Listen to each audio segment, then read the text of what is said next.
श्री शिव महापुराण अत्र तृतीयो अध्यायः। चंचुला का पाप से भय एवं संसार से वैराग्य।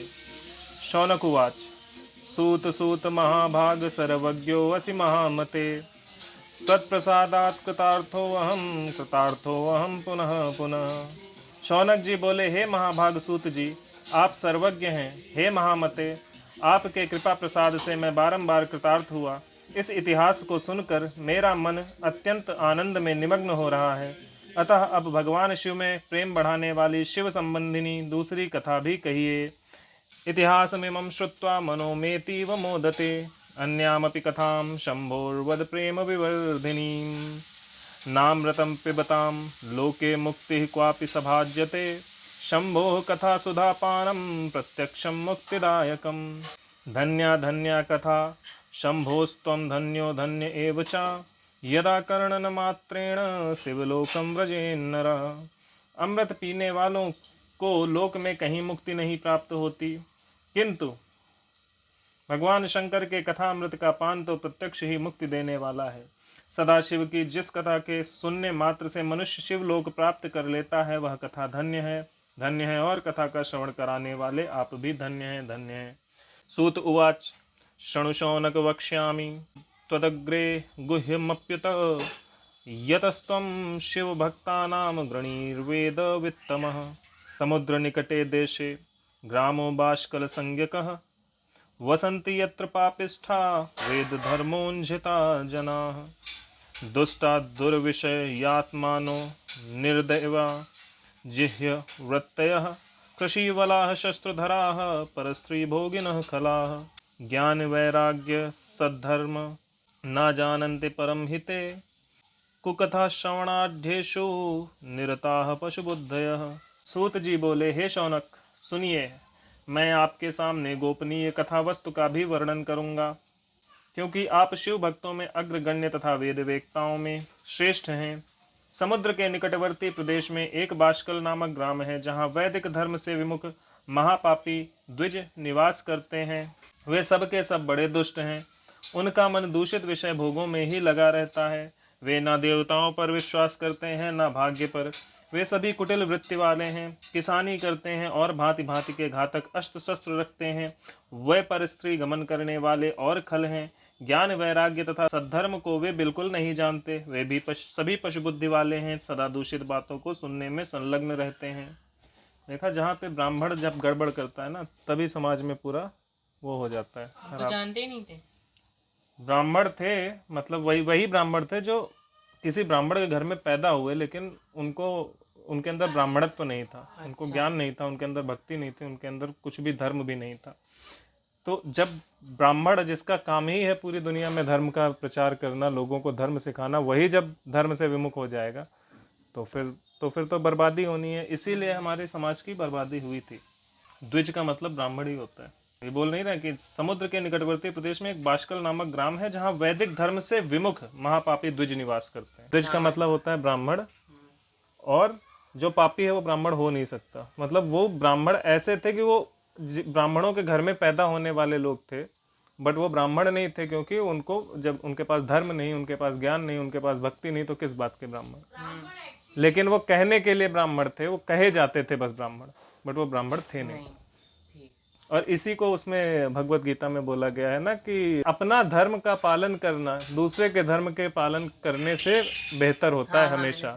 वो इसी की बात की गई है कि जो ब्राह्मण है वो ब्राह्मण धर्म का पालन करे। उसका काम है धर्म का प्रसार करना। उसका काम है कि लोगों को ज्ञान दे। उसका काम है लोगों में भक्ति का प्रचार करे। वो काम ना करके अगर वैश्य का काम करने लग जाएगा तो बंटाधार ही होना है। क्षत्रिय का काम है कि लोगों की, जो अपने से छोटे हैं, जो अपने से कमजोर हैं, उन लोगों की सुरक्षा का ध्यान रखे, वो होता है क्षत्रिय। क्षत्रिय का अलग धर्म है, ब्राह्मण का धर्म है कुछ है, वैश्य का कुछ है, शूद्र का कुछ है। तो जब अपने धर्म का पालन नहीं करते हैं तो सब उल्टा ही काम करते हैं। अगर मैं कथा पढ़ रहा हूँ और तुमको भगवत गीता का ज्ञान दे रहा हूँ तो मैं ब्राह्मण हूँ, राइट? तो मुझे वो काम ठीक से करना चाहिए। लेकिन अगर मैं ये बोलूँ तुमको कि मैं ब्राह्मण हूँ लेकिन मैं तुम्हें भगवत गीता का ज्ञान नहीं दूंगा, तो तुमको तो ज्ञान है नहीं। तुम मुझे बोलोगे कि ये ब्राह्मण है, और तुम मुझे ये भी बोलोगे कि ये गंदा आदमी है। क्योंकि एक तो मैंने तुम्हें भगवत गीता का ज्ञान नहीं दिया, और तुमको मैंने बेवकूफ़ और बनाया कि मैं ब्राह्मण हूँ। वो चीज़ है। अगर मैं तुमको बोलूं कि मैं क्षत्रिय हूँ और मैं किसी महिला पर अत्याचार करूं तो आप किस काम के में? तो मैं कैसे क्षत्रिय हूँ? लेकिन मैं तुमको कुछ पता नहीं है क्योंकि तुमको उस ब्राह्मण ने पहले ज्ञान नहीं दिया था। हाँ। तो तुमको ये पता नहीं क्षत्रिय क्या होता है, तो तुमको ये लगेगा कि क्षत्रिय है, लेकिन क्षत्रिय जो है वो बुरे होते हैं क्योंकि वो महिला पर अत्याचार करते हैं। बट वो जो महिला पर अत्याचार कर रहा है वो क्षत्रिय है ही नहीं। क्षत्रिय वो है जो महिला की सुरक्षा करे। ये होता है धर्म। लेकिन लोगों को धर्म पता ही नहीं होता है। उन्होंने जब और ये काम ब्राह्मण का था, जब ब्राह्मण, क्योंकि बताना था जो राजा होते थे, राजा के पास कौन होता था? उनके पास वो ब्राह्मण एक होता था ना, जो उनको उनका मार्गदर्शन करता था। तो धर्म का ज्ञान तो वही देते थे ना, चाहे फिर ब्राह्मण को चाहिए, चाहे क्षत्रिय को चाहिए, वैश्य को चाहिए, शूद्र को चाहिए, सबको ज्ञान देने का काम तो ब्राह्मण का ही है।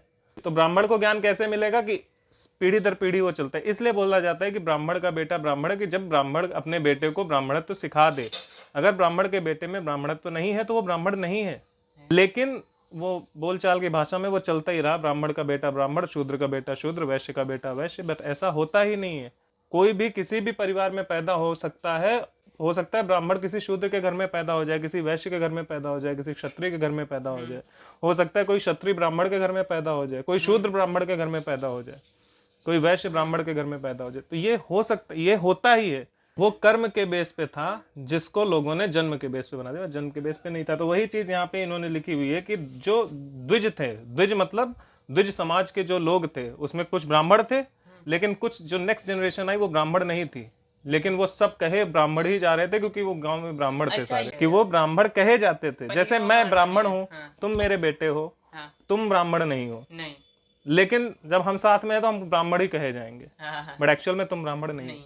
ये चीज है। तो वहां पे वही गड़बड़ हुई सारी, और जिसकी वजह से आज के टाइम में जो चल रहा है ना, वर्ण को जाति व्यवस्था बनाना, वो सब बल्कि कर्म के बेस पे ही किया जाता है इनका। ये कर्म ब्राह्मण क्षत्रिय वैश्य शूद्र कर्म के बेस पे ही तो है। भगवत गीता में लिखा है, साफ साफ लिखा है। उसमें क्या है, कौन ब्राह्मण है, कौन क्षत्रिय है, कौन वैश्य है, कौन, वहां कहीं लिखा ही नहीं कि अगर तुमने ब्राह्मण के घर में जन्म लिया तो तुम ब्राह्मण। वहां लिखा है कि अगर तुम ये कर्म करने वाला जो होता है वो ब्राह्मण होता है, ये कर्म करने वाला जो है वो क्षत्रिय होता है, ये कर्म करने वाला वैश्य होता है, ये कर्म करने वाला शूद्र होता है। और उसमें कहीं नहीं लिखा कि इसमें कौन बड़ा है कौन छोटा है। इसमें बस ये लिखा है कि ये कर्म जिनके हैं वो ब्राह्मण हैं, वो क्षत्रिय हैं, जो वैश्य हैं वो शूद्र हैं। लेकिन जो ब्राह्मण है उसका काम है कि धर्म का प्रचार करे, सब तक धर्म पहुंचाए, ये उसका काम है। जो क्षत्रिय है उसका काम है कि वो सबको सेवा दे, सबकी सुरक्षा करे, और जो अत्याचारी हैं, आतताई हैं, उनका हनन करे, उनको खत्म करे।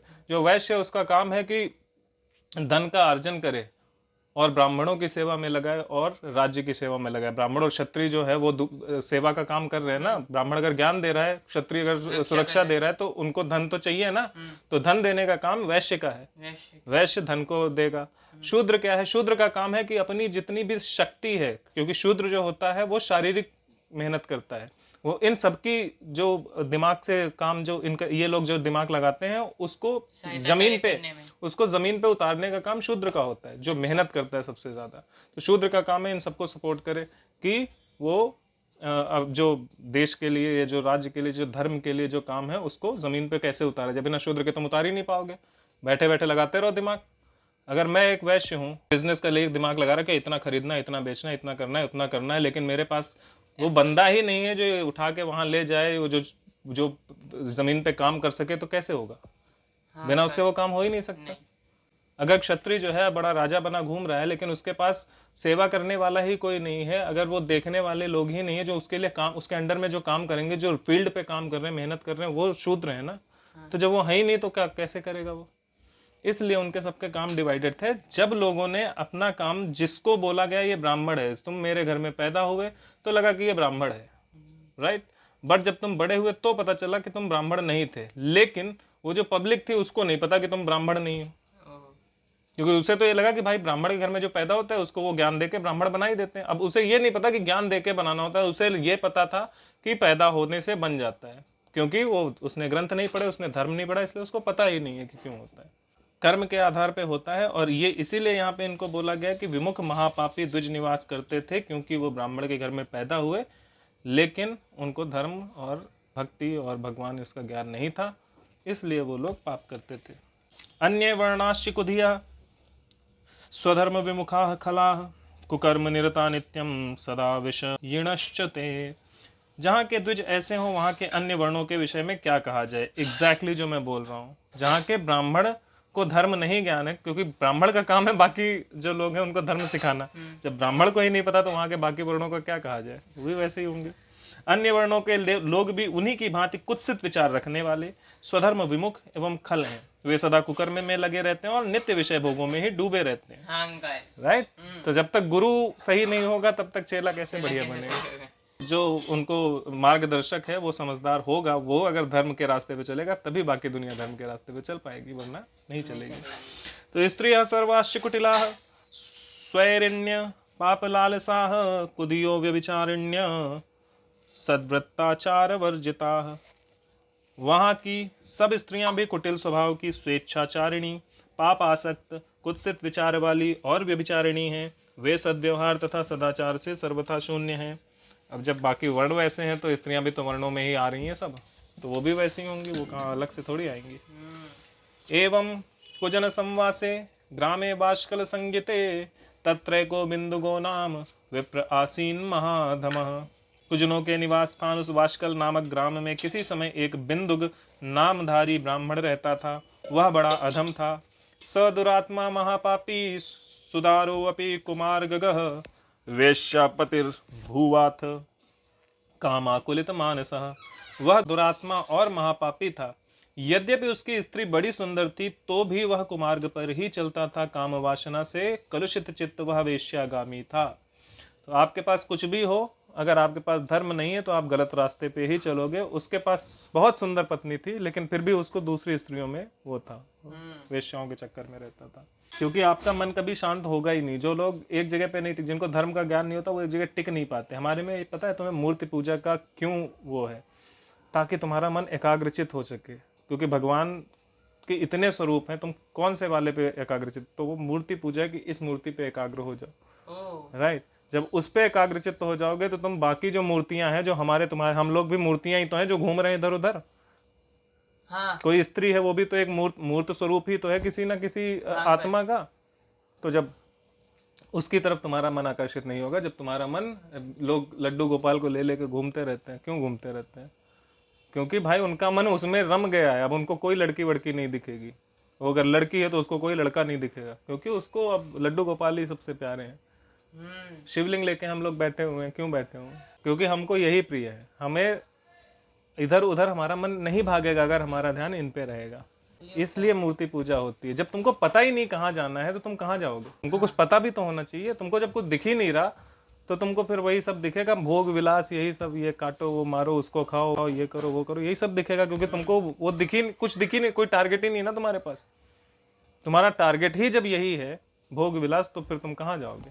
लेकिन हमारा जब टारगेट ये होता है कि हम भगवान के चरणों में जाते हैं तो हम मूर्ति बना के उनके चरणों में ध्यान लगाते हैं कि हमें वहां पे बस जाना है, बस और कुछ नहीं चाहिए। इसलिए ये होता है मूर्ति पूजा।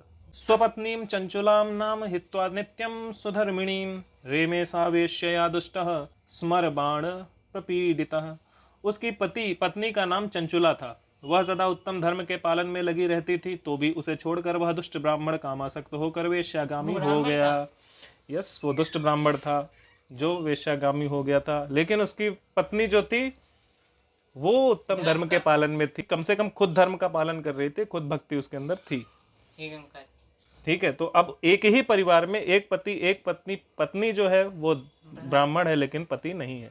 एवं कालो व्यतीयाय महांस्तस्य कुकर्मिणः ता स्वधर्म भयात् क्लेशात् स्मतार्तापि च चंचुला। इस तरह कुकर्म में लगे हुए उस बिंदुक के बहुत वर्ष व्यतीत हो गए। उसकी स्त्री चंचुला काम से पीड़ित होने पर भी स्वधर्म नाश के भय से क्लेश सहकर भी दीर्घ काल तक धर्म से भ्रष्ट नहीं हुई। अथ तस्यांगना सापि प्ररूढ़ नवयौवना अविशह्य स्मर वेशा स्वधर्माद्वीर रामः। परंतु दुराचारी पति के आचरण से प्रभावित होने के कारण काम पीड़ित हुआ। आगे चलकर वह स्त्री भी दुराचारिणी हो गई। यही होता है जब हस्बैंड वाइफ का रिलेशनशिप इसीलिए इतना स्ट्रांग होता है कि अगर पति पत्नी का ध्यान नहीं रखेगा या पत्नी पति का ध्यान नहीं रखेगी तो वो गलत रास्ते पे जा सकते हैं। तो जो पत्नी उसकी थी वो उसके अंदर ब्राह्मणत्व था, लेकिन क्योंकि उसका पति गलत मार्ग पे चल रहा था, उसका पति उस पे ध्यान नहीं दे रहा था, इसलिए वो धीरे धीरे धीरे करके वो भी दुराचारी बन गई और वो भी दूसरे पुरुषों के चक्कर में पड़ गई। जारेण संगता रात्रो रेमे पापेन गुप्ततः पति दृष्टिम वंचयित्वा भ्रष्ट सत्वा कुमार गगा। भ्रष्ट चरित्र वाली वह कुमार्गामिनी अपने पति की दृष्टि बचाकर रात्रि में चोरी छिपे अन्य पापी जार पुरुषों के साथ रमण करने लगी। अंकल, तो उस स्त्री को तो हट जाना चाहिए था ना, फिर शादी करने के बाद उसको पता है कि ये ऐसा है तो इसको छोड़ो। फिर मैंने एक चीज सुनी थी, क्या कहते हैं, जैसे राम जी ने कहा था जो अधर्म कर रहा है उसको छोड़ दो, चाहे वो कोई भी। बिल्कुल छोड़ दो। हाँ। तो छोड़ दो, यस। हाँ, हाँ। बट लेकिन उसके लिए आपके अंदर धर्म होना चाहिए ना। इस स्त्री में क्या था कि उसके अंदर थोड़ा बहुत ब्राह्मणत्व था। हाँ। अगर वो उसको पहले छोड़ देती तो उसका ब्राह्मणत्व बच जाता। लेकिन वो पहले तो वो तड़पती रही, सोचती रही कोई नहीं चला लेंगे, और बहुत दिन तक वो करती रही ऐसे ही, और उसके बाद वो भी उसी रंग में रंग गई।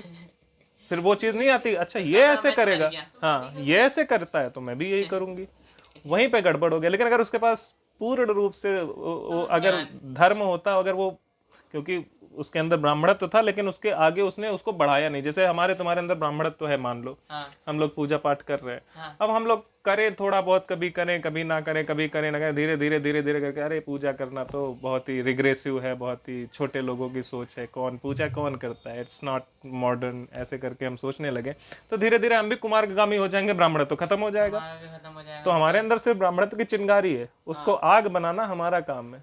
इसीलिए हम लोग ये शिव महापुराण पढ़ रहे हैं और भगवत गीता पढ़ रहे हैं। अच्छा, मैं समझ गया। समझे? तो मतलब अगर आप उस रास्ते पे आगे बढ़ते जाओगे तब तो काम हो जाएगा, नहीं बढ़ोगे तो धीरे धीरे, देखो बुराई जो है वो बहुत तेजी से आपको पकड़ती है, अच्छाई जो है वो बहुत धीरे, क्योंकि अच्छाई के लिए बहुत मेहनत करनी पड़ती है। हमारे यहाँ पे तुम ये सोचो ना, सनातन धर्म में लोग क्यों नहीं जुड़ना चाहते? क्योंकि सनातन धर्म कहता है आपको ये भोग विलास सब छोड़ना है, इनसे मुक्त होना है। दूसरे रिलीजन्स में लोग क्यों जाते हैं? रिलीजन में लोग इसलिए जाते हैं क्योंकि वो कहता है कि तुम्हें ये भोग मिलेगा, ये विलास मिलेगा, इतनी लड़कियां मिलेंगी, इतना भोजन मिलेगा, इतने बकरे मिलेंगे, इसलिए वो उसमें जाते हैं। यहाँ पे आने पे वो नहीं मिलेगा। तो हम जहाँ पे हैं, जो हम ये पढ़ रहे हैं, धर्म जो है वो धर्म आपको, आपकी अंतरात्मा को शुद्ध करता है। वो आत्मा की चीज़ है कि इंसान का जो अंदर से चित्त है, जो उसकी आत्मा है, वो पवित्र हो जाए, और मतलब एक तरह से तुम्हारी आत्मा के वेलफेयर के लिए होता है। और जो रिलीजन्स होते हैं वो शरीर के वेलफेयर के लिए होते हैं।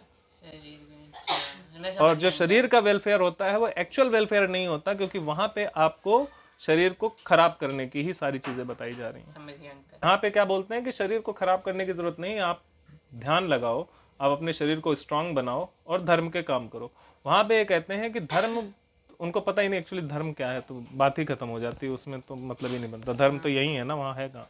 कदाचिताम दुराचाराम स्वपत्नीम चंचुलाम मुने जारेण संगताम रात्रो ददर्श स्वर स्मर विह्वलाम।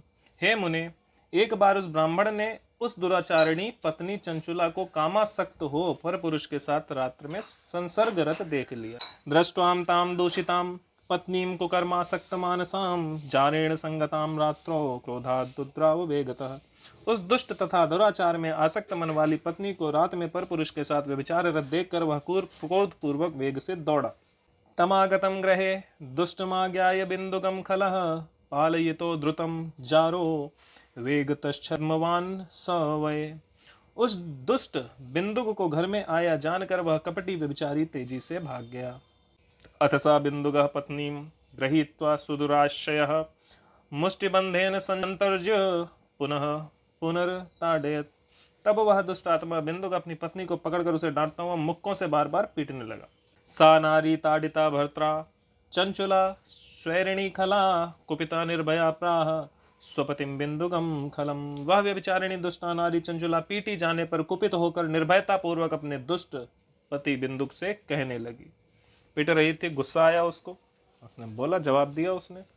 चंचुलो वाच भवान प्रतिदिनम कामम रमते वेश्यया कुधीह माम विहाय स्वपत्नीम चा युवतीम पति सेविनीम। चंचुला बोली, मुझ पति परायणा युवती पत्नी को छोड़कर आप कुबुद्धिवश प्रतिदिन वेश्या के साथ इच्छानुसार रमण करते हैं। आप ही बताएं कि रूपवती तथा कामासक्त चित्त वाली मुझ युवती की पति संसर्ग बिना क्या गति होगी? आप बताएं, मेरी भी तो इच्छाएं हैं, वो कैसे पूरी होंगी? रूपवत्या युवत्याश्च कामाकुलित चेतसः बिना पतिविहारं स्यात् का गतिर्मे भवान् वदेत्। अहं महारूपवती नवयौवन विह्वला कथं सहे काम दुखम तव संगम विनार्तधीः। मैं अत्यंत सुंदर हूँ तथा नव यौवन से उन्मत्त हूँ, आपके संसर्ग के बिना व्यथित चित्त वाली मैं कामजन्य दुख को कैसे सह सकती हूँ। इंसान जब उसमें भौतिक जगत में ज़्यादा होता है ना, तो उसको काम की बहुत ज़्यादा इच्छा होती है, वो अपने आप को कंट्रोल नहीं कर सकता, चाहे स्त्री हो चाहे पुरुष हो। स्त्री को पुरुष चाहिए, पुरुष को स्त्री चाहिए ही चाहिए। तो वो वही बोल रही है कि मैं कामजन्य दुख को कैसे सह सकती हूँ। इसको सहने का बस एक ही तरीका है, भगवान में ध्यान लगाओ, धीरे धीरे भौतिक चीज़ों से आप बाहर जाओ। लेकिन सब लोग भौतिक से बाहर नहीं जा सकते ना, वरना सृष्टि कैसे चलेगी। इस समय तो सभी काम में पड़े हैं, अभी तो जितने ज्यादा जितने जाना चाहे वो चले जाएं, क्योंकि इस समय काम की कमी नहीं है। सूत उवाच इत्युक्तः सा तया मूर्खो मूढ़धीर ब्राह्मणो अधमः प्रोवाच बिंदुगः पापी स्वधर्म विमुखः कलः। सूत जी बोले, उस स्त्री के इस प्रकार कहने पर वह मूढ़ बुद्धि मूर्ख ब्राह्मण अधम अधम ब्राह्मण, वाह ये अच्छा वर्ड निकाला है। जो इस तरह के जो ब्राह्मण परिवार में पैदा होने वाले लोग हैं उनको बोलना चाहिए ब्राह्मणाधम। ब्राह्मणाधम अधम ब्राह्मण, अधम ब्राह्मण। ठीक है।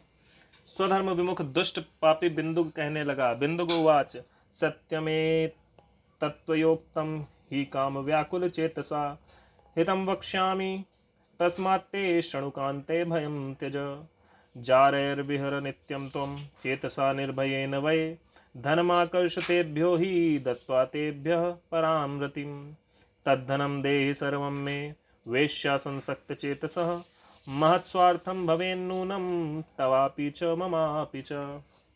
बिंदुक बोला, काम से व्याकुल चित्त होकर तुमने यह सत्य ही कहा है। हे प्रिय, तुम भय का त्याग कर दो और मैं जो तुमसे हित की बात करता हूँ उसे सुनो।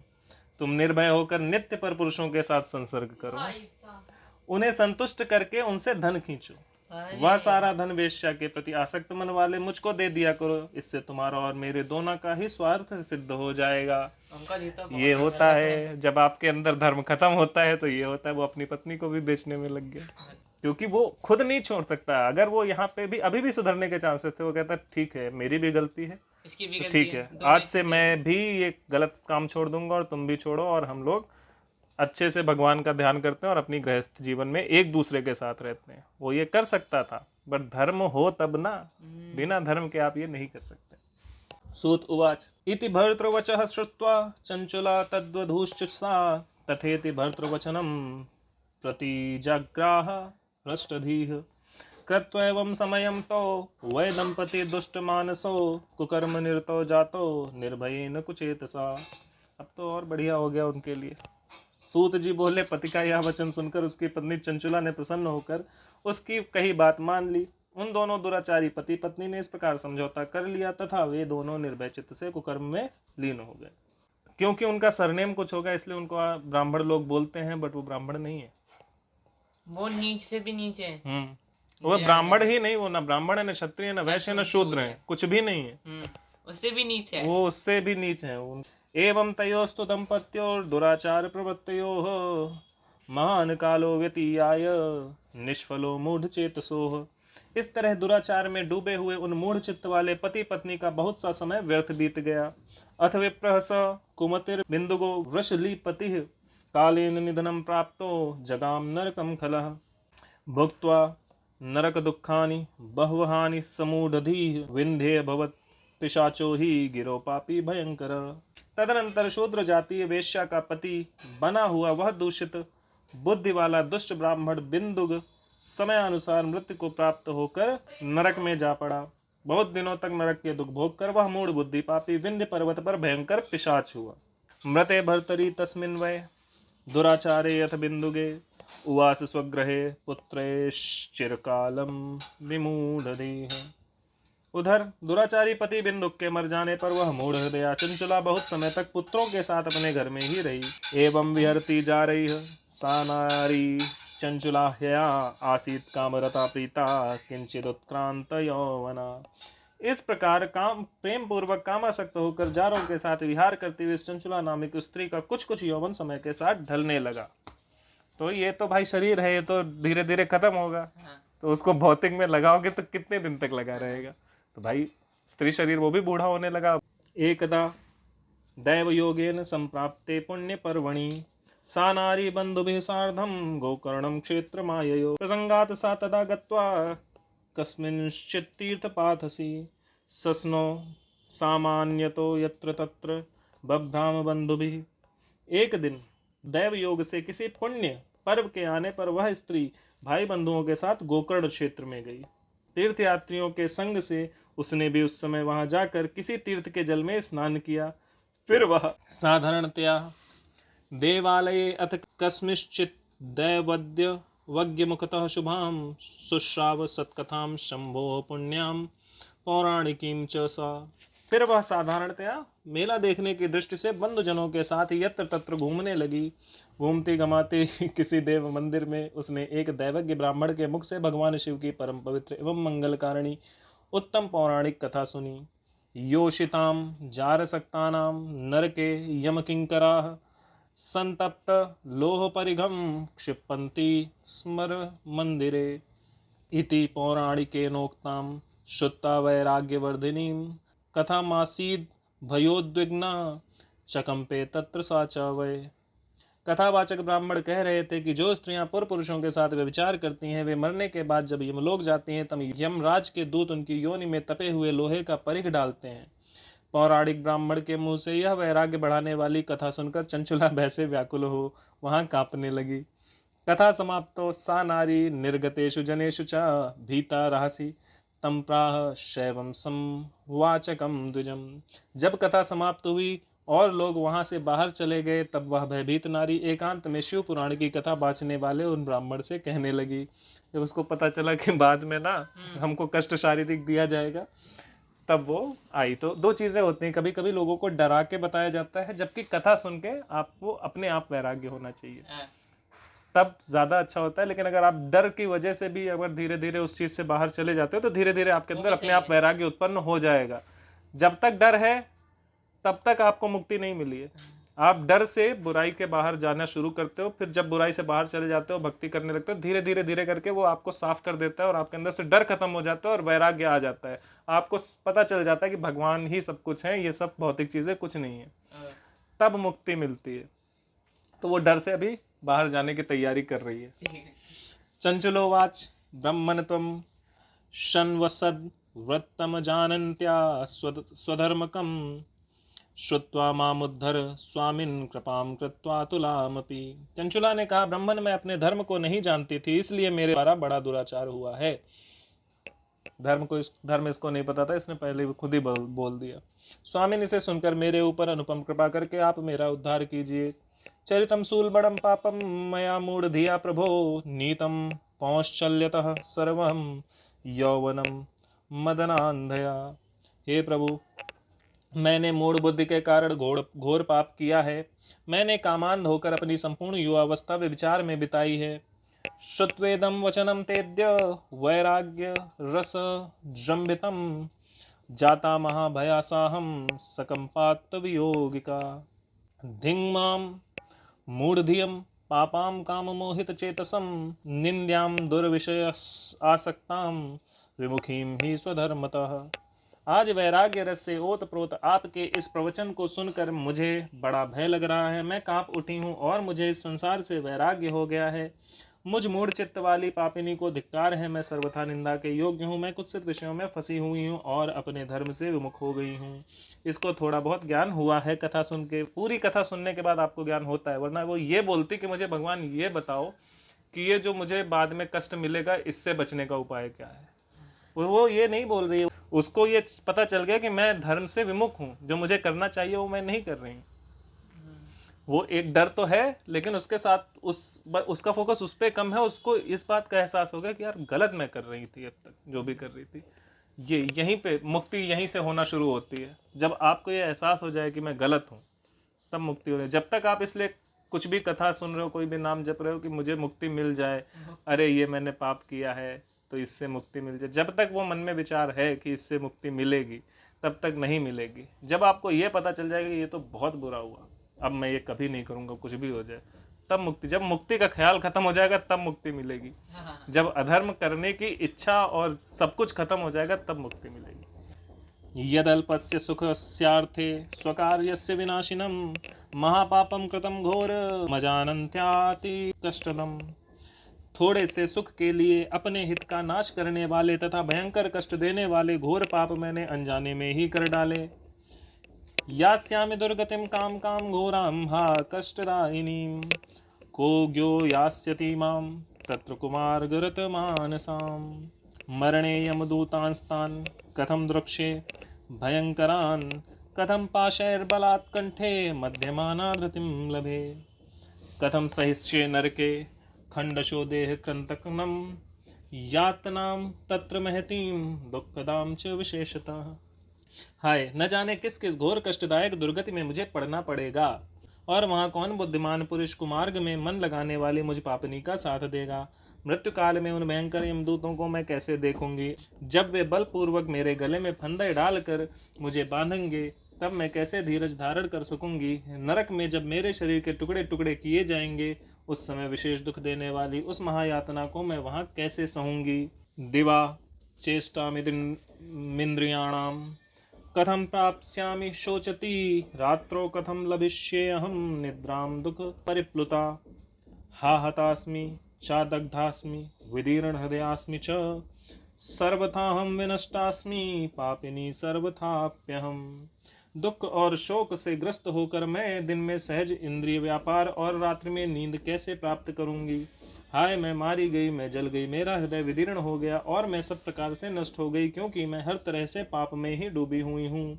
इस बात का एहसास होना बहुत ज़रूरी है कि आप पाप में डूबे हुए हो, क्योंकि तभी आप उससे निकलने की कोशिश कर सकते हो। जिसको लगता ही नहीं, वो कह रहा है यही स्वर्ग है, तो कहाँ से बाहर निकले। हाँ अंकल, वो तो निकलेगा नहीं, वो तो डूबता जाएगा। वही तो। हा विधे मां महापापे दुष्ये मुषीम हठात् अपैति यत् स्वधर्माद्वये सर्वसौख्यकरादहो।